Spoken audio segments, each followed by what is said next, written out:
అందరికీ నమస్కారం. శ్రీ గురుభ్యో నమః.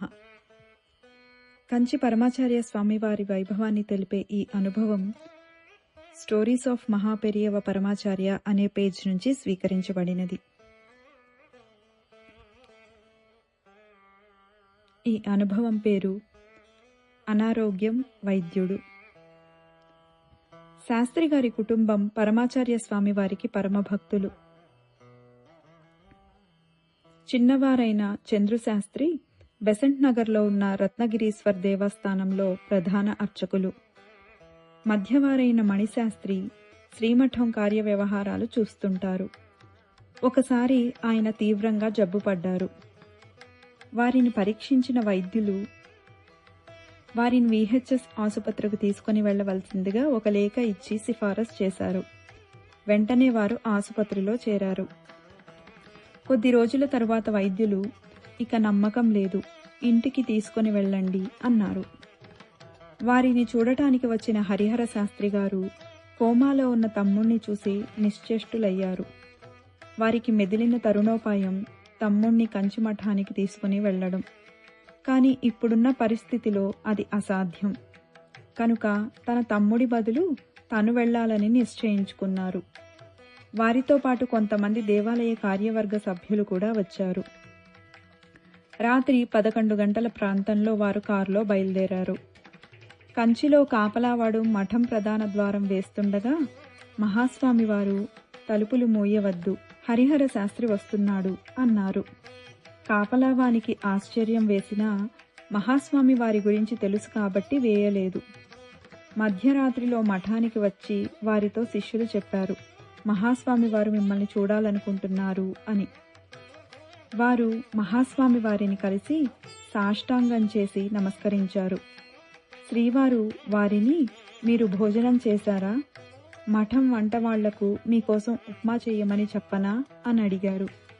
అందుకు వారు భోజనం చేశామని చెప్పి మహాస్వామి వారికి కృతజ్ఞతలు చెప్పారు. తరువాత హరిహర శాస్త్రి గారు తన తమ్ముని గురించి చెప్పారు.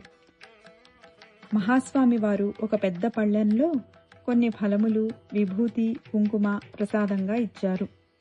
హరిహర శాస్త్రి మరియు మిగతా వాళ్ళు స్వామివారికి వందనాలు చేసి సెలవు తీసుకుంటామని అడిగారు. అందుకు మహాస్వామి వారు, ఉదయాన్నే వెళ్ళండి, మణి గురించి దిగులు పడవద్దు అన్నారు. వారు ఉదయం ఎప్పుడవుతుందా అని ఎదురుచూసి తెల్లవారగానే బయలుదేరిపోయారు. వారు మణి ఉన్న గదికి వెళ్ళగానే అతడు పడకపైన కూర్చొని ఉండటం చూసి ఆశ్చర్యపోయారు. హరిహర శాస్త్రి గారు తమ్ముణ్ణి, ఎలా కూర్చోగలుగుతున్నావు ఇలా అని అడిగారు. అందుకు వారి తమ్ముడు మణి, నిన్న రాత్రి దాకా నేను ఇలా కూర్చోగలను అని నాకు కూడా నమ్మకం లేదు. మహాస్వామి వారు ఇక్కడికి వచ్చి, మణి, నీకు ఆరోగ్యం బాగుంది, లేచి కూర్చో అన్నారు. నేను కళ్ళు తెరిచి ఇది నా భ్రమ అనుకున్నాను. మళ్లీ నిద్రకు ఉపక్రమిస్తుండగా ఈసారి మహాస్వామి వారి మాటలు స్పష్టంగా వినపడ్డాయి. మణి, నీకు ఏమీ ఆపదలేదు, నీకు ఏమీ కాలేదు, నీ ఆరోగ్యం చక్కగా ఉంది, లేచి కూర్చో అని అన్నారు. ఆ సమయంలో నాకున్న బాధని, అనారోగ్యాన్ని ఎవరో తీసేసినట్లు అయ్యింది. ఇలా ఆరోగ్యంగా ఉన్నాను అన్నాడు. హరిహర శాస్త్రికి అక్కడున్న వారికి నోట మాట రాలేదు. హరిహర శాస్త్రి కుంకుమను, విభూతిని మణి నుదిటి పైన పెట్టారు. తినడానికి కొన్ని ఫలాలు ఇచ్చారు. అక్కడి వైద్యులు ఎప్పటిలాగే వైద్య చరిత్రలోనే ఇది ఒక అద్భుతం అని తేల్చేశారు. అది వైద్యశాస్త్ర అద్భుతం కాదు, అవ్యాజ కరుణామూర్తి, నడయాడిన దైవం, ఆది వైద్యుడు, ప్రేమమూర్తి అయిన పరమాచార్య శ్రీచరణుల అద్భుతం. అపార కరుణా సింధుం జ్ఞానదం శాంతరూపిణం శ్రీ చంద్రశేఖర గురుం ప్రణమామి ముదాన్వహం. స్వస్తి.